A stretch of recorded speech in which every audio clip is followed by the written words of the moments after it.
Cek cek cek cek cek cek cek. Halo sobat nih, gas lagi dah Shen Lang. Dan seperti biasa juga, yang mau ngasih gue kopi bisa banget baca di deskripsi. Yaudah yuk langsung aja kita gaskan Shen Langnya.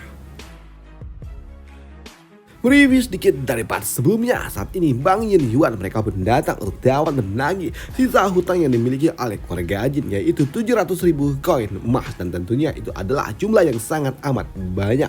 Dan itu membuat Mulan dia juga bertanya kepada Shen Lang apakah mereka bisa membayar hutang sebanyak itu, karena jika mereka tidak bisa membayarnya maka Bang Yin Yuan mereka akan mengambil pulang wakilnya yang dimiliki oleh keluarga Jin.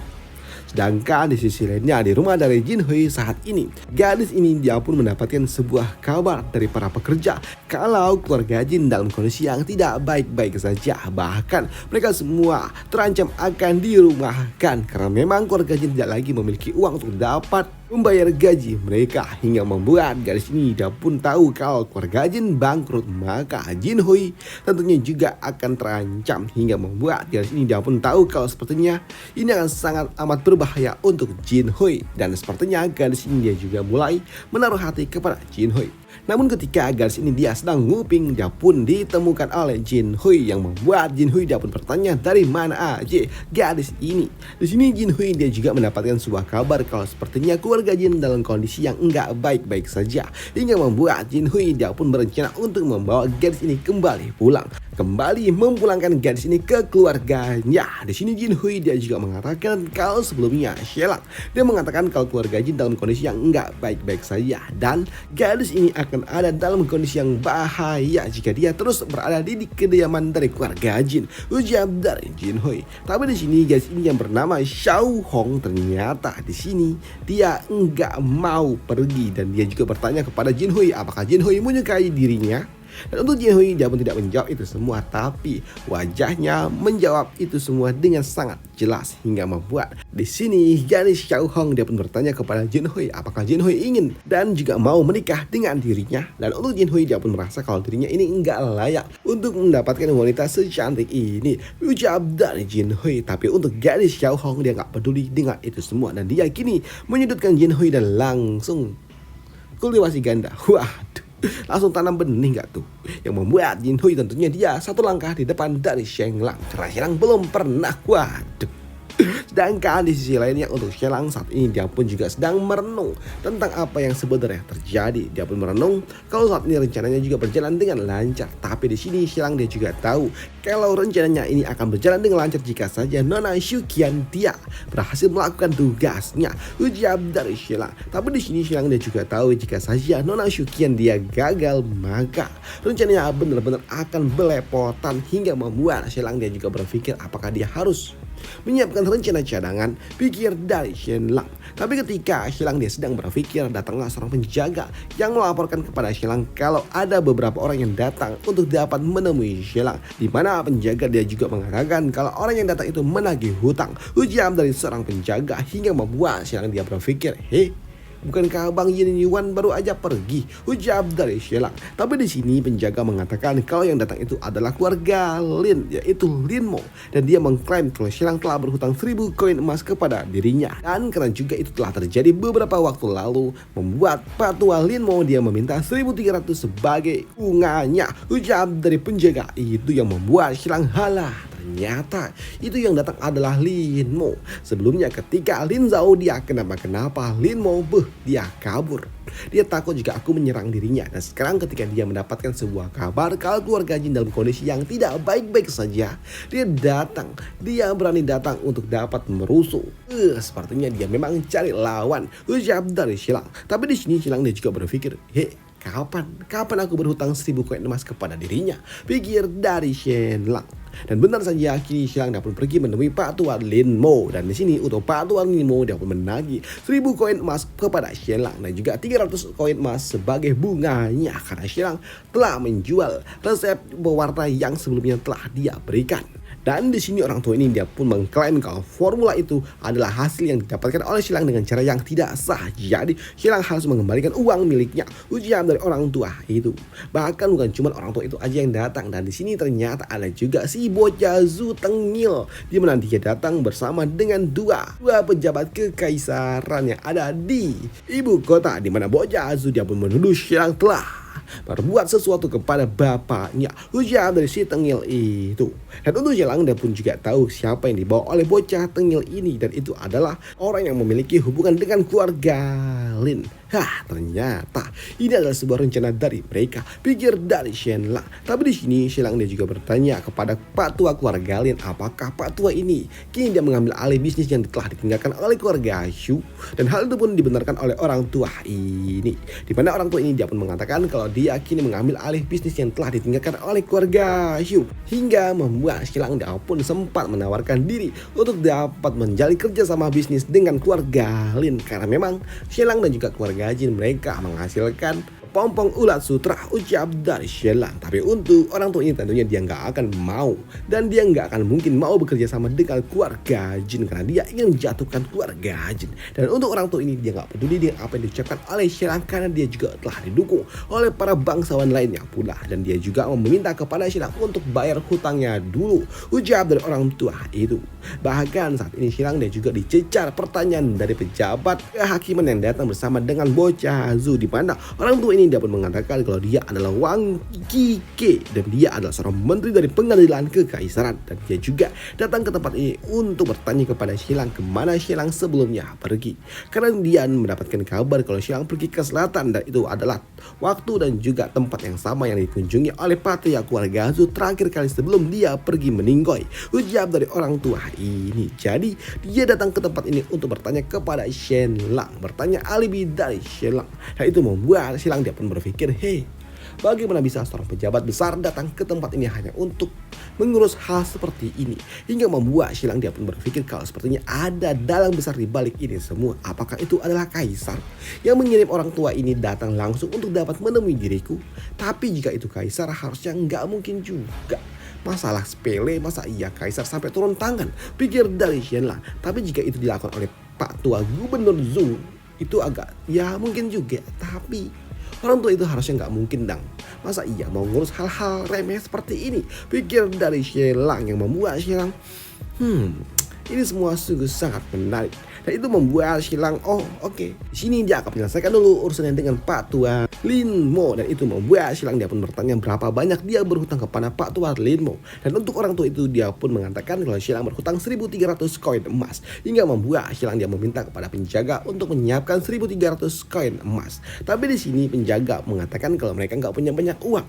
Tapi untuk Shen Lang dia pun tidak peduli dengan itu semua dan minta penjaga untuk membayar 1.300 kepada Pak Tua Lin Mo, ucap dari Shen Lang. Pun tiba-tiba aja Pak Tua Lin Mo dia juga mengatakan kalau 1.300 itu adalah utang yang dimiliki oleh Shen Lang. Tapi ingat, keluarga Jin juga punya utang kepada dirinya, ucap dari orang tua itu, yang membuat Shen Lang dia pun bingung. Lah, masa iya? Tanya dari Shen Lang. Dan di sini orang tua ini dia pun mengatakan itu semua hutang dapat dihitung sebagai hutang karena keluarga Jin mereka membeli ulat sutra dari keluarga Lin Mo, tapi mereka menolak untuk dapat menjual kepompong ulat sutra, hingga membuat keluarga Lin Mo harus merugi, ucap dari orang tua ini. Dan jika dihitung-hitung maka keluarga Jin total hutang mereka adalah 3.300 koin emas, ucap dari orang tua itu, yang membuat Shen Lang tentunya tidak pun jadi enak dengan orang tua ini yang mencoba untuk dapat mengambil kesempatan. Kau memang cari masalah rupanya, pikir dari Shen Lang. Tapi di sini Shen Lang pun dia mengatakan, baiklah, aku mengerti. Dan di sini Shen Lang dia pun berencana untuk dapat membayar hutang itu. Berilah waktu selama 3 hari untuk dapat menyiapkan 3.300 koin emas, ucap dari Shen Lang.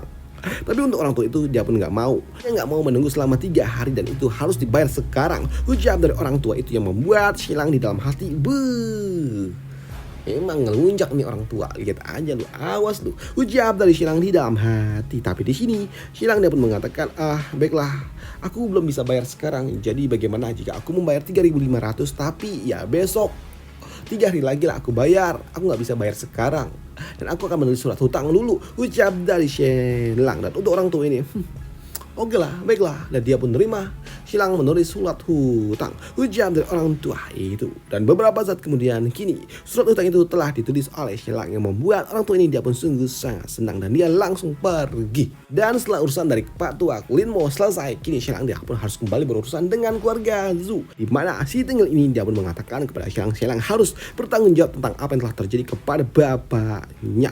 Tapi di sini Xilang pun meminta izin dulu kepada orang-orang ini untuk kembali sejenak dan dia harus berganti pakaian karena saat ini dia gerah dan dia juga udah berkeringat banyak, jadi dia harus pergi sebentar, ujar dari Xilang. Dan kini Xilang dia pun pergi ke ruang belajar dan di sini Xilang dia pun memanggil asistennya yaitu si Shen.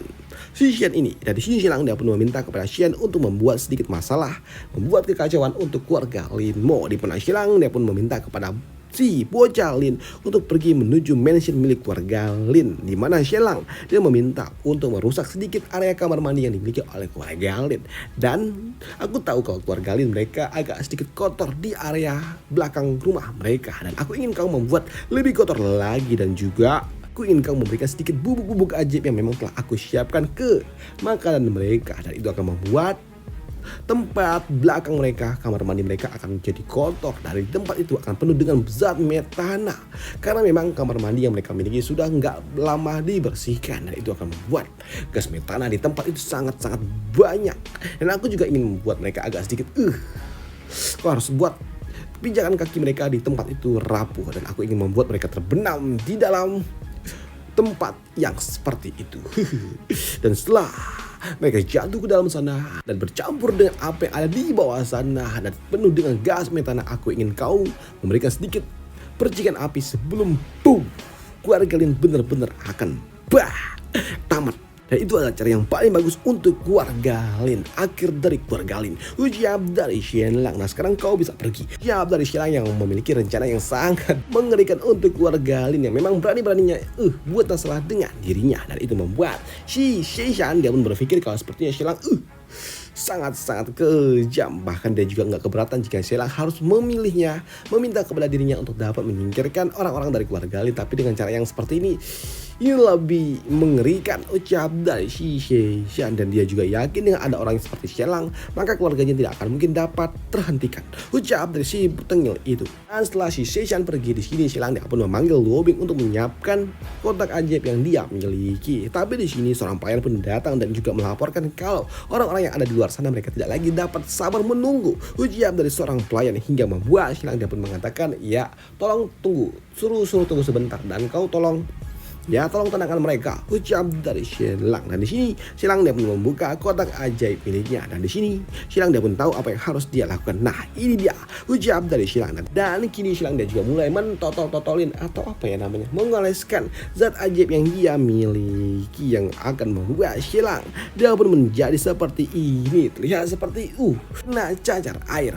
Ya perfecto, ucap dari Xilang. Dan kini Xilang dia pun kembali pergi menemui orang-orang Tengyel itu. Dan di sini melihat Xilang yang datang membuat si Tengyel Zhu dia pun langsung menuduh Xilang pasti Xilang lah yang telah menyingkirkan orang tuanya. Tapi untuk Xilang dia pun mengatakan enggak. Di sini Xilang dia pun mengatakan kalau dia pergi ke selatan karena dia harus Tapi sebelum Xilang dia menyelesaikan bicaranya, di sini seorang pejabat pun mengatakan dan juga bertanya apa yang telah dilakukan oleh Xilang di wilayah selatan karena di hari yang sama dan di waktu yang sama Patria keluarga Zhu dia juga meningsoi di wilayah selatan, ucap dari orang tua itu. Namun di sini Xilang dia juga mengatakan kalau banyak orang yang pergi ke selatan di hari yang sama dan juga waktu yang sama. Masa iya kebetulan aku lewat sana aku dituduh, ucap dari Xilang. Tapi untuk bocah Zhu dia pun meminta kepada pejabat ini untuk segera membawa Xilang dan juga menghukum Xilang dan dia yakin kalau Xilang pastilah pelakunya, ucap dari si Tengyel itu. Dan dia meminta kepada penjaga untuk segera menangkap Xilang dan masukkan dia ke penjara, ujar dari si Tengyel ini yang membuat Mulan yang mendengarnya tentunya dia nggak terima dengan itu semua dan dia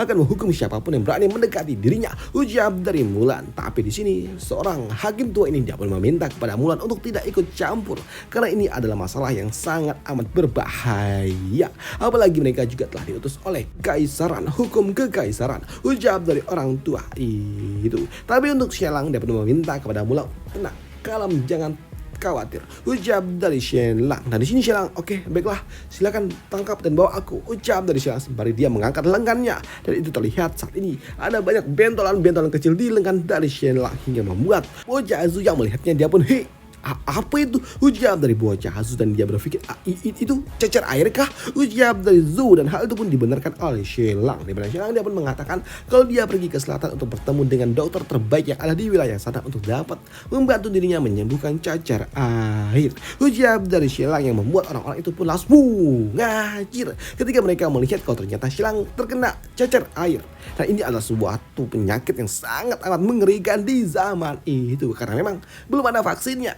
Dan itu membuat orang-orang ini jadi takut ketika mereka melihat Shelang ternyata kena cacar air dan mereka juga takut jika mereka tertular cacar air. Dan di sini orang-orang ini mencoba untuk dapat menghindari Shelang hingga membuat Shelang dia justru malah mengejar orang-orang tua itu dan dia juga berujar, "Hei tunggu, bawa aku bersamamu." Ucap dari Shelang yang membuat orang-orang ini pun langsung ngacir kabur karena mereka takut mereka juga terkena cacar air dan itu membuat orang-orang ini pun langsung ngacir. Mereka semua takut jika mereka kena cacar air. Sedangkan di sisi lainnya saat ini di kediaman dari keluarga Lin saat ini mereka sungguh sangat senang karena mereka telah berhasil mendapatkan uang yang mereka butuhkan dan mereka pun benar-benar senang dan mereka juga mengadakan sebuah perjamuan untuk tuan ini yang memang telah membantu mereka mendapatkan uang dari Shenlang. Walaupun ya memang uangnya belum mereka dapatkan, namun di dalam perjamuan ini mereka sungguh sangat senang karena mereka berhasil menjatuhkan Shenlang dan juga keluarga Jin. Pikir dari orang-orang ini. Tapi ketika mereka sedang makan bersama, tiba-tiba saja Pak Tua ini dia pun merasakan ada yang janggal dengan perutnya dan perutnya pun bergejolak. Dan ternyata hal itu juga berlaku kepada putranya dan juga seluruh anggota keluarga Linmu dan juga seorang pejabat yang ada bersama dengan dirinya. Dan itu membuat mereka semua langsung pergi ke kamar mandi. Dan ketika mereka ke kamar mandi ternyata gedebrak. Mereka semua nyungsep di area kamar mandi dan itu membuat mereka pun kini bercampur dengan apa yang ada di bawah sana. Dan ya tentunya area kamar mandi yang kotor seperti ini penuh dengan zat metana. Tentunya itu akan menjadi sebuah gas yang sangat berbahaya karena memang ketika dipicu dengan api sedikit aja maka boom, letup sudah hancur. Dan untuk warga Lin mereka benar-benar tamat di hari itu karena mereka semua meletup di waktu yang sama. Dan itu ada akhir dari keluarga Lin. Dan apa yang akan terjadi selanjutnya akan kita bahas di part lanjutannya aja ya coy. Sekarang jam berapa nih? Jam 23.55 di hari Sabtu. Dan ini untuk hari Minggu. Dan sampai jumpa di part lanjutannya besok lagi ya, bye. Nanti sore lagi atau nanti siang, nggak tahu. Gue usahakan upload 3 untuk Shenlang hari ini. Shenlang 2 aja lah, 1 lagi low profile aja. Itu aja untuk part kali ini dan sampai jumpa di part lanjutannya. Bye, thank you.